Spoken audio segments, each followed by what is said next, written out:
Welcome, everybody, to the Scale Up Show. This is your host, Ryan Stanley, and I have a very special guest with me today. I have Stefan Smulders, who is the founder of Expandi and currently the chief strategy officer. He's on his way to scaling a SaaS bootstrap company to 10 million ARR. He's building in public. I've met Stefan at events before, seen him speak. He's absolute fire. So real excited to talk about what he's doing over at Expandi and how he's breaking the mold of success on LinkedIn. Stefan, welcome. Happy to have you on the show, man. Yeah, thanks for such a warm introduction. And finally, after we met already a couple of times in person, to be finally a guest in your great show, and I really appreciate it. Oh man, thanks, man. I'm happy to have you on. Like, I really enjoyed our time together when we met. What was this? This was in Austin last year, right? So it was almost like a year ago. Yeah. In the cowboy environment, right? At the state. Yeah, dude. We met there at like a founder event, which was awesome. And then you were speaking at that, and then from there we ran into each other again at SaaS Open. And so it's awesome to have you on, man. So real excited. And so let's give everyone a quick understanding of your background and kind of like where you're at on the stage of the journey. I know I highlighted it in your intro, but I think there's some really cool things. So where are you guys exactly at in terms of your ARR? Yeah, we are around 8 million ARR USD right now. We launched our software a bit less than 4 years ago. Shared exactly, I think it was in 15 November 2019. So we it's all within 4 years. A very exciting journey. It somehow looks from the outside like an overnight success, but it took me years of failure, lessons learned, retries, which was at least 7-8 years. But I never gave up and try to solve from one problem another problem, and that's how actually Expandi was born. Oh, dude, I didn't know that. So 7 to 8 years of learning, right? Hard learning and failures prior to the path that you're on, prior to the 4 years that you've been here. Was that accurate? Yeah, I don't think we've ever talked about this before. No, we never talked about it before, but to give you a small recap, my first experience as a founder, I took together with Glenn, my current co-founder, 500K VC money, and we burned everything through it before we launched the product. So that was by far the worst experience and also the first one. It took me mentally a bit to recover from that, and that also made me aware that I never wanted to get in the same position. So from there, a bit later, as a growth marketer and with a pure marketing background, I always got triggered by identifying website visitors, and in Google you only could see where they came from, but not the identification. So our first serious SaaS we launched as a side hustle, me and Glenn, was an IP tracking software. It was called Lead Express, but similar like Lead Feeder, Albatross, such kind of tools. And we managed to push it with the traditional marketing to let's say 1,000 subscriptions. And most of our users were small business owners, marketers, and they liked really to see who was visiting their website, and they got quite excited. But the main challenge for them was converting these identifications into opportunities and get appointments. Okay. And after I found out actually that it was for them more a nice to have software, I thought I actually need to find a solution to help them book these appointments on a non-traditional way. So I jumped from there on LinkedIn as a newbie with 143 connections. And now we are talking about 5.5 years ago. And I never ever leveraged LinkedIn at that time point for commercial purposes. So I deep dived in it with all the energy, time I had, and I tried to master it as good as possible. And after a couple of months, it became by far my number one lead channel. So I started to document what I was doing and sort of try to develop workflows from that. And then I took on some complaining customers from my previous Lead Express software to do exactly the same for them and try to book appointments for them. So that was the start of managing a service-based agency focused on lead gen for C-level decision makers on LinkedIn. And after managing 5 customers with 2 left hands and 1 Excel sheet, it became a bit of a challenge to follow up on all these activities. And I thought, let's be clever and try to search for some automations which can at least automate these boring, repetitive tasks. And I found a bunch of tools, mainly Chrome Extended, with impressive features, but mostly of the times designed for single users. And all these automations were always running on my screen as a browser. So after my wife was calling me for dinner and I had opened 20 browser sessions to run A/B tests and different kind of things, I always got stuck at some point. So it was very frustrating to manage and leverage such tools from an agency perspective. Mm-hmm. So actually, out of frustration, I shared everything with Glenn, and he just said, "Let's build the thing ourselves. We build it in the cloud. We put an intelligent architecture behind it. LinkedIn will not detect it." And that was how we actually started. And we at that time point could never imagine that we would reach such a revenue level as where we are right now. Oh yeah. Yeah, I mean, I think that's amazing, man. And to do it all bootstrapped is fantastic. I guess so. So when you started the agency work, once you kind of had that apple fall on your head, and you're like, okay, LinkedIn's the way to go. I got to figure this out. How long was it from that point in time to the point in which you started getting repeatable revenue at Expandi? I think it took us at least 9 months to build a basic version of Expandi, and I think after 5 months I was able to experiment with it and pivot in the market and test at that time point quite buggy tool Glenn made. But I approached in the beginning only people who were leveraging IP tracking softwares because I knew that they most likely liked that software but were actively searching for ways to do acquisition, and I thought LinkedIn could be a good alternative for them. And I only approached Dutch local companies who are doing that, and they all acknowledged that they were challenging leveraging such softwares. But it took me 30 minutes, or let's say 20 minutes, to convince them that LinkedIn was the right platform. Another 20 minutes on top of that to convince them that automation is the way to go. And after 1 week, they came back to me what I actually need to send to get a reply. So I thought it's not scalable. So I did a step back in our beta. And before we launched, I actually decided maybe I am the ideal ICP of this software. And we need to launch it globally. And actually only need to find agency owners who are already in love with LinkedIn, who manage a bunch of profiles.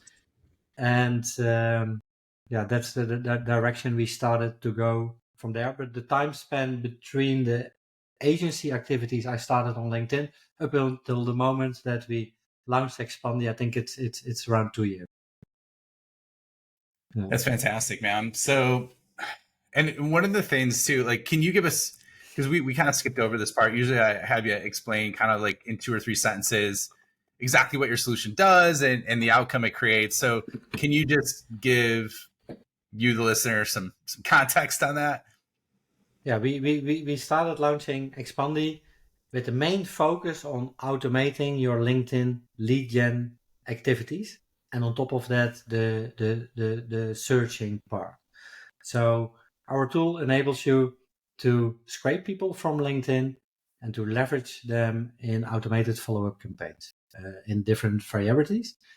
And that's how we started. And that was in the beginning very basic, but only be able to retrieving in Sales Navigator and a basic search up until in connection request and a follow-up message from there.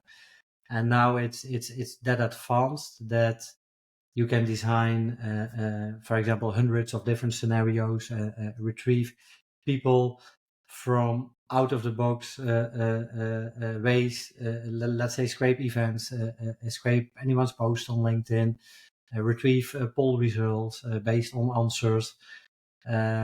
So it developed a lot during the last years, and also the needs, and LinkedIn is changing, so we try to go with them. Okay, sounds good. And So that makes sense. And obviously there's a big need for, but can you help me with something before we even get to the next thing? Can you help me with one thing? Can you help me and just hit the red button and basically eliminate every single person that reaches out and asks me over DM if I want to buy a franchise? Like that, like you would, that's like up there with world hunger in terms of solving that problem. And I'm not saying they're on your platform or anything. I'm joking, right? Because it's here's the profile. I even wrote a post on this. It drives me batshit crazy because it'll be usually like a hot chick, a hot woman, or a very attractive man, and they'll have like 1 to 2 connections, maybe 5 max, right? Very attractive picture. And then their background experience is like Google, Meta, something else. And it's like the most obvious fake profile ever. And they're just like, hey, we want you to check out this franchise opportunity. I don't know if you've seen that or whatever. It's just one of the weirdest things. Maybe I just look like a guy who wants to buy franchises. I don't know. But that's probably the most frequent message I get on LinkedIn, which is just crazy. Yeah, I think we all, unfortunately, still receive these kind of approaches. And I always make a joke if I do a keynote or a live session and show some basic examples. And I think I started to see these things in 2017, right? But yeah, unfortunately, still way too many people are trying to leverage these spray and pray approaches with definitely no results. Well, it happens in email too. It's not anything specific to LinkedIn or Facebook. I mean, it happens on every single scalable platform like that. So definitely not a knock. I love LinkedIn. It's my platform of choice that I publish on. So now, like, I want to shift gears a little bit though. Something really cool that you as an organization have done, and then what preceded it, which I think is even cooler, is you're about 12,500 companies are using Expandi right now. Is that what I hear? They're like based on the research I did.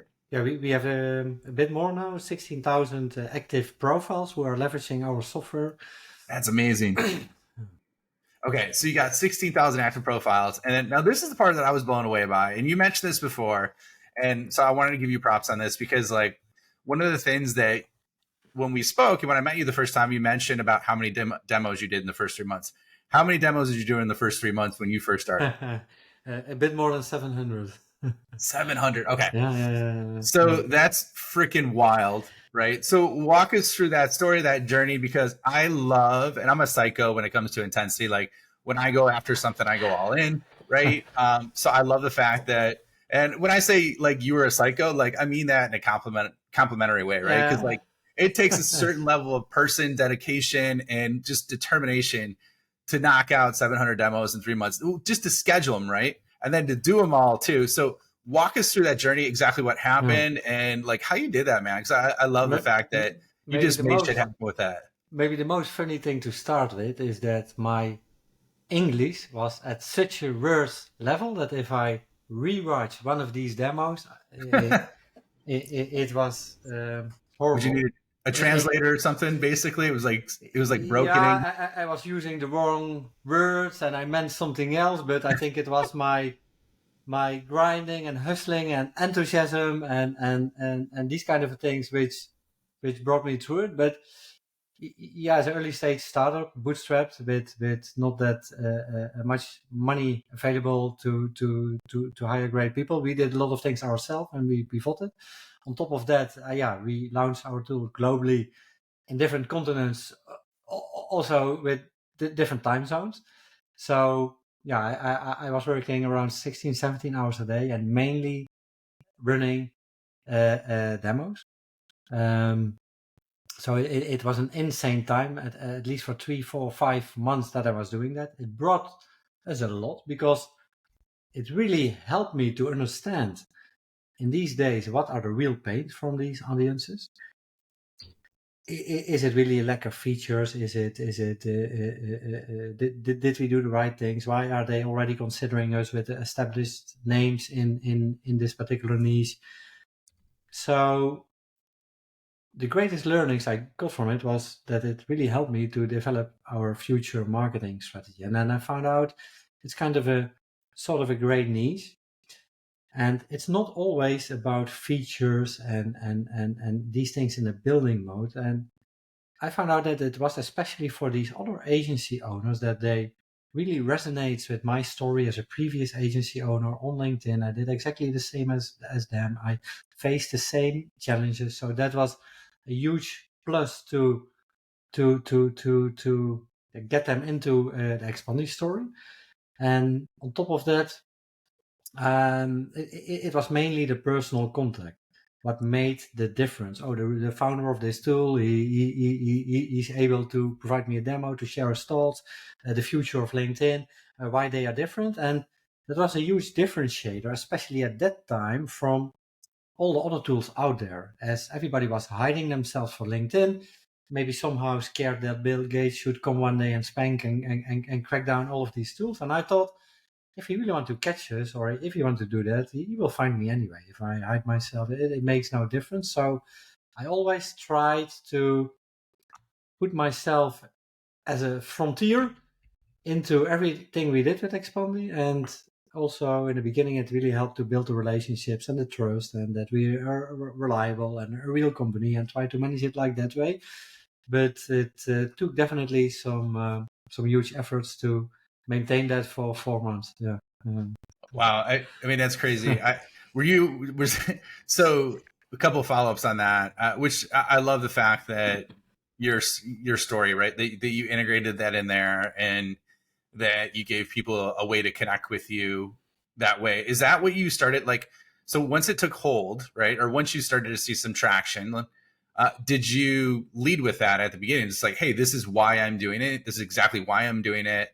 These are the problems I faced, and this is why I created this. Did you kind of like position it that way, or how did you integrate your why into those demos? Yeah, I was about a couple of things aware when we started to build it. First of all, that at that time point there was a huge buzz around using such kind of a third-party apps on LinkedIn.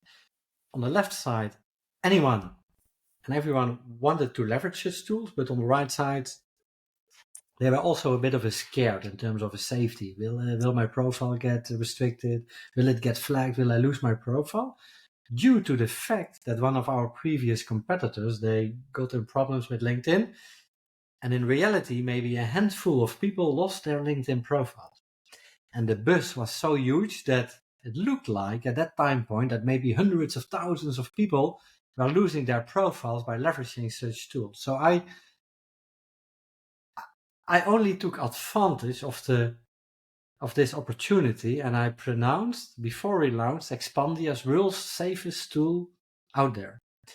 And in the first couple of months, I was praying that it did not fall apart in the backend, but I kept screaming it. And of course, we optimized, and we did.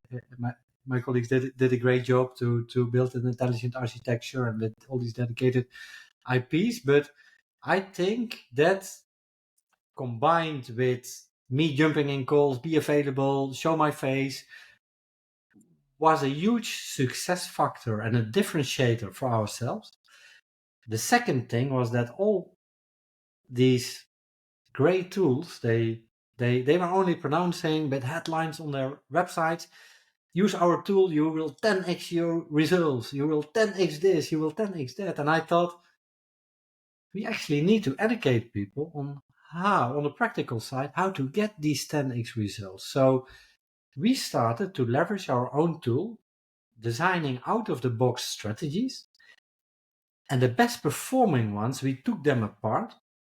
We documented everything we did, the how, the why, how we connected the dots. We put in all the practical examples in terms of a messaging, what we tested, the proofs, we screenshots, and we started heavily to distribute all these pieces of content. And that drove so many people. And because we tested all these strategies, we were so sure and confident that it should work for other people as well, that somehow we became sort of the CNN for LinkedIn lead generation. And people who want to level up their LinkedIn and get inspiration about strategies, they always visited our blog. And we always did that for free.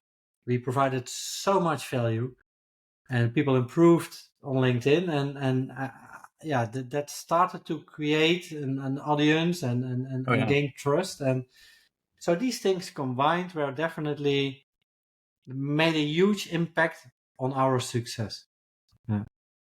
Yeah, I can. I mean, I can imagine, and I've seen your content. Like your content's really solid, and with that, so I can see by leading to that, and then combining. You did kind of like the alternative message where everybody else was like that faceless stock photo. I'm not going to mention what company, but faceless stock photo for LinkedIn lead gen. So I get it. It makes a lot of sense in terms of that. So let's kind of progress a little bit and talk about, some of the things you just mentioned there is like, hey, we deconstructed our best strategies and how they elevated growth. And then we shared those with our customers, kind of like did what you did internally, and then just shared it with everything. And so in light of that and all the data you've seen, I guess, walk us through what would you say is like let's play this scenario out, right? I'll give you specifics, but let's say you're trying to grow a product-led growth solution for B2B market, right? And it could be not like your solution, but let's say something similar price range, right? For folks that live on LinkedIn, how would you approach that in terms of like not just creating a system, but like tactically executing that growth strategy from 0 to, let's say, a million. If we were, that's zero from where you're at right now, man. Yeah, I should mainly do and use the success factors we leverage at Expandi as well. And that were mainly two things. We're still driving 90% of our new signups through inbound marketing. Actually, content and distributing these pieces of content the right way. On top of that, we created a close community where we were able to build a relationship with our customers and the future customers. We were able to get a feedback and we captured them to warm them up for at the end trying our tool. So I should definitely leverage the same strategies, and what works best is trying to build a personal brand, because I think a tool or a software is just a software. It needs to have a face, a frontier, someone in front of that who represents that brand. So I think that's definitely the first thing I should do again. And in terms of content, it depends on the audiences. I should mainly focus on if it's B2B on LinkedIn and on Twitter, and try to gain audiences by providing as much practical value as possible. They can apply straight away by leveraging that particular tool. And what works best for me is always sort of a giveaway strategy where I do a post on Twitter or LinkedIn. I made a GIF animation of something people can accomplish or they can get. It can be an ebook, it can be a guide to master a specific strategy. And then I should obviously post about it. And if people like and comment it, they will get the guide through in DM. So I should build the systems to optimize that.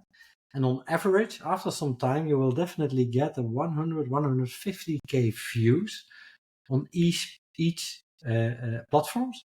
Mm-hmm. That's the average I get right now. And then let's say 1,000 people per platform who give a comment or a reply on these posts. And from there, I should funnel these people. It can be done with different automations to send them the link of the guide, put retargeting on it, and add an additional message that I can funnel them to a group or a community, or at least to capture them in our ecosystem. And I think that would be consistent drivers to grow audiences and to put people in that ecosystem.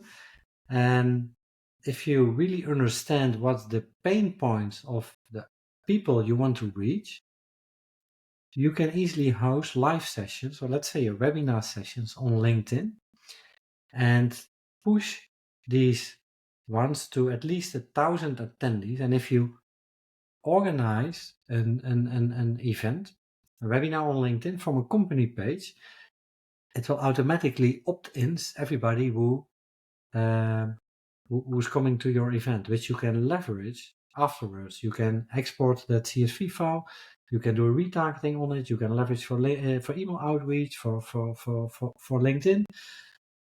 So basically, I'm quite confident that if we start such kind of approaches on a consistent way, that will definitely be the main drivers of growing to 80k, 83k MRR within a year. Love that, man. So when you say retargeting, so it sounds like you're leveraging the automation for people that I guess we express intent or interest, right? That comment on your post, then you give them a message and say, hey, like, notice you appreciated this. Here's a free resource. And then basically that'll probably be gated content, I assume, right? Where they get, and then they'll get on your email list. And then you also have them from a retargeting. Is that retargeting on LinkedIn then? Do you just do paid ads retargeting on LinkedIn or other platforms? No, mainly Facebook or Instagram.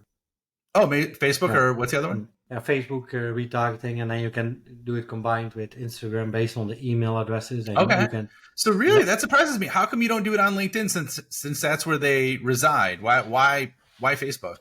Yeah, I think it's still in free time. People will spend most of their times not on LinkedIn. It's mainly during business hours, and I think Instagram and Facebook are definitely worth to leverage because people will spend more free time there. Huh. That surprises me, man. Like, so what would you say the percentage of user acquisitions through retargeting then versus like street? I think especially for pushing webinar attendees about B2B topics, it's a main driver. Really? Okay. And then how many webinars do you do on a monthly basis? Do you have an automated one, live ones? Like, how do you kind of approach it? Yeah, we always host live webinars, sort of a master classes, which I do with one of our team members. It's one of the best growth marketers I've met, and he's organizing as well. On top of that, a lot of co-webinars with other industry experts or influencers or people who serve the same audiences, which makes it possible for us to leverage their audience as well. I think that's also quite interesting as a strategy to do. You have done it before together with Andre or Andre and Vlad? Yeah. The A and V team? Yeah. Full funnel. I love those guys, man. Yeah. Met Vlad. I actually never met Andre in person, but I've interacted with him a lot online. So yeah, both sharp dudes. I did one of their live podcasts as well, so that was a lot of fun. And yeah, I got to reconnect with him. It's been too long. So okay, so I love that. I guess like in light of that, so do you have a frequency then that you strive for in terms of like co-webinars or live webinars on a monthly basis for the company? Yeah, you at the end you always want to do more sessions than in reality are possible, but I think it's fair enough to say that the preparation, if you want to do it properly, it at least needs to have 5 weeks before to do it well prepared, to push it or set as a standard that you want to have a 1,500, 2,000 signups per webinar. And then maybe a 30 or 40% will show up in reality. Maybe 6, 7 a year is a realistic number. So you get 1,500 to 2,000, and then you strive for like 30 to 40% show up or whatever. Yeah, but that all depends on what's the system, how active are you engaging with these people, how many follow-ups on the sequence you push out, and there's a lot of testing. Oh yeah, can imagine that, man. So love that. I guess like in light, obviously things are going really well. You've had massive growth. What would you say is the biggest challenge right now that you're running into as a company at this growth stage? Yeah, for me personally, it's I feel I'm more like an early stage startup founder. I like to hustle, to grind, to experiment with the growth hack mentality. So the biggest transition I need needed to understand and made was, okay, we need to leverage data-driven approaches. And we just, as it's a first time successful experience for me as well, we need to bring in more knowledge in the company and actually only focus on people who walked the talk before on certain areas to overcome our challenges. If you divide the company challenge at the moment, it's on the self-service side, it's reducing churn. It sounds quite logical because we never had a proper onboarding. We never spent time on that. We were only focused on user acquisition. We did not have a proper success team to teach people in practice how to be successful. We added more and more features in the tool developed, designed by developers. So the UX was not that great as well. So a lot low-hanging fruit and things to win there. And I think, from the other hand, it's building the structure of the organization with bringing in the right team leads. And I think we accomplished that somehow. But the next step is, how can we make it possible that they're going to work together and not on islands? And that seems the two biggest challenges, in my opinion, we have right now. If we can solve both of them, and we are working on it on a daily basis, we will grow to 20 million within no time. Wow, love that, man. Yeah. So the user acquisition, it's actually not a problem. We're bringing in, I think, 2,300 new signups a month, but we also lose maybe 1,000, 1,500 of them. Yeah. In the sign up, so they not completed, and then we have a particular percentage of people, they have no clue what to do because the guidance and the onboarding is not properly, and so on. So there's a lot to win for us, and we came here to this revenue range with actually not even a product team. So I try to look at from a very positive perspective, that if we bring in the right people here with the right knowledge, it's quite easy for them to fix at least a percentage of all that low-hanging fruit, which will give us opportunity to again grow super fast like we did in the early days. Love it, man. Well, unfortunately, we're up on time right now. However, where can people find you? Where can they find out more about Expandi and check out what you're doing? Because like I said, I'll personally endorse. I've seen what Stefan produces and puts out there in his company. He's got some really good, like, actionable, non-fluff that is definitely worth checking out. So really been blown away by what he's put out there. So where can people find you? Where can they find out more about Expandi? About Expandi, or people who want to learn about LinkedIn outreach tactics strategies, should recommend to go to our blog, expandi.io/blog. And the people who want to follow my founder journey, I'm quite active on Twitter. It's Smulders Stefan, and of course on LinkedIn, where I try to do the same. Excellent, man. Well, I just followed you on Twitter. I did not know you were that active on that platform, so I'll be checking that out. But it was awesome having you on the show, man. Really enjoyed kind of our walkthrough, and it, obviously took way too long to get scheduled. I'll blame that on me. I'll take the ownership of that. But it's really great to have you on, man. It's great to see you again. I really hope to see you at one of the upcoming US events. Maybe at SaaS Open again next year in. Yeah, well, I'm sure we'll see each other again. Definitely. No doubt about that. Or in Texas, and then we can have some fun again, right? Yeah, definitely, man. All right. Well, thanks for being on, Stefan. And thank you for joining us today. Loved having you on. And we will catch you all on the next episode.